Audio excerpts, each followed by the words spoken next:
निःशुल्क शिक्षा और सेवा कर रही हैं भारती ठाकुर। खरगोन जिले के कजरावत के नर्मदा नदी के तट पर बसा ग्राम लेपा पुनर्वास, जिसमें पिछले 14 वर्षों से 400 किलोमीटर दूर नासिक महाराष्ट्र की रहने वाली महिला सुश्री भारती ठाकुर भारत सरकार के रक्षा विभाग से VRS लेकर एक संस्था के माध्यम से अलग जगाकर मानव सेवा कर रही हैं। उनका उद्देश्य है भारत की संस्कृति को बचाना, आदिवासी क्षेत्र से बच्चों को निःशुल्क शिक्षा देना, उनके उत्थान के लिए काम करना, उनको भारतीय संस्कृति से रूबरू कराना, जैसे संगीत एवं अन्य परंपराओं को उनके आत्मनिर्भर एवं स्वावलंबी बनाने के लिए उनको ITI का प्रशिक्षण देना, अपने पैरों पर खड़ा करना और देश के प्रति प्रेम की भावना बढ़ाना।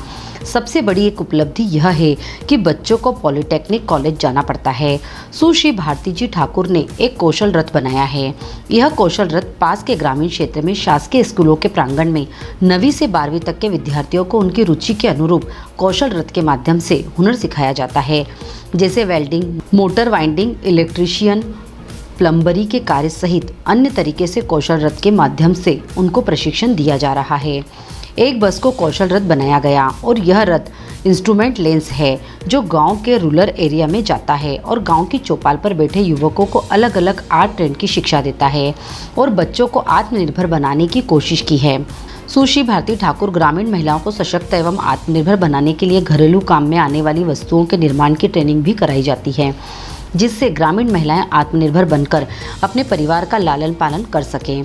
शिक्षा में बच्चे पिछड़े नहीं, इसके लिए आदिवासी क्षेत्रों में गरीब बच्चों को लाया जाता है और उन्हें स्कूल में कक्षा 1 से 10वीं तक की शिक्षा निःशुल्क दी जाती है। यह उपलब्धि है। इस पूरे प्रकल्प में किसी भी प्रकार का सरकारी अनुदान नहीं लिया जाता, केवल समाज के सहयोग से यह कार्य चल रहा है। समाज में सुश्री भारती ठाकुर जैसी बुजुर्ग महिला सम्मान के काबिल है। जी, मैंने जब नर्मदा माई की परिक्रमा की थी तब पता चला कि बच्चे पढ़ाई ठीक से हो नहीं रही है, बच्चों की शाला त्यागी बच्चों की संख्या ज़्यादा है और ये जो परिसर है वहाँ डैम बनने के कारण ये पूरे गांव डूब क्षेत्र में जाने की भी संभावना थी।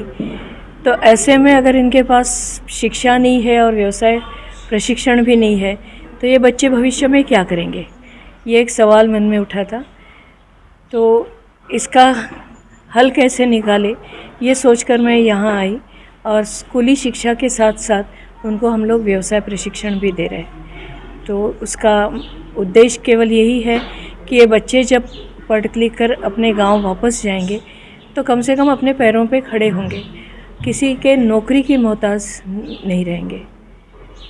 यही मेरा उद्देश्य था। आपने कितनी महिलाओं को रोजगार अभी मिला है? बहुत सारे, महिलाओं बहुत के लिए सारे। भी आपने आज तक कम से कम 50-60 से तो ज़्यादा, क्योंकि हमारी शिक्षिकाएं जो है गांव की ही महिलाएं हैं, उनको हम लोग ट्रेनिंग देते हैं, पढ़ाते हैं। जो 9वीं 10वीं पास महिलाएं थी उनको हमने BA BEd MA यहाँ तक पढ़ाया। उसमें से कुछ अभी हमारे साथ नौकरी भी कर रही है, जॉब कर रही है। कुछ महिलाएं ऐसी है कि हमने उनको रोज़गार प्रशिक्षण दिया, जैसे मूंगबड़ी बनाना है, सोलर ड्रायर में प्याज को सुखाना हो, कसूरी मेथी बनाना हो, अमाड़ी के फूलों के अचार चटनियाँ बनाना, नींबू के अचार चटनी बनाने, ये ऐसे विविध प्रशिक्षण हम लोगों ने बड़े बच्चों को भी दिया, महिलाओं को भी दिया। इसके माध्यम से इस तरह से आपको कई जगह सम्मानित भी किया गया? बहुत सारे नेशनल अवार्ड्स मिले हैं। अभी कल ही एक महाराष्ट्र का अवार्ड घोषित हुआ है, न्यायमूर्ति महादेव गोविंद रानड़े, जो लगभग 125-150 साल पहले महाराष्ट्र में ब्रिटिश काल में न्यायाधीश थे, तो उनके नाम से ये अवार्ड है। उन्होंने बहुत सामाजिक सुधारणाएं की और ये लोग, ये हमारे लिए आदर्श है। जिससे बच्चों को लाया जाता है, इनको निःशुल्क शिक्षा अपने यहाँ दी जाती है। जी, जो वनवासी बच्चे हैं। जी। डिजियाना न्यूज़ निमाड़ रिपोर्ट, खरगोन।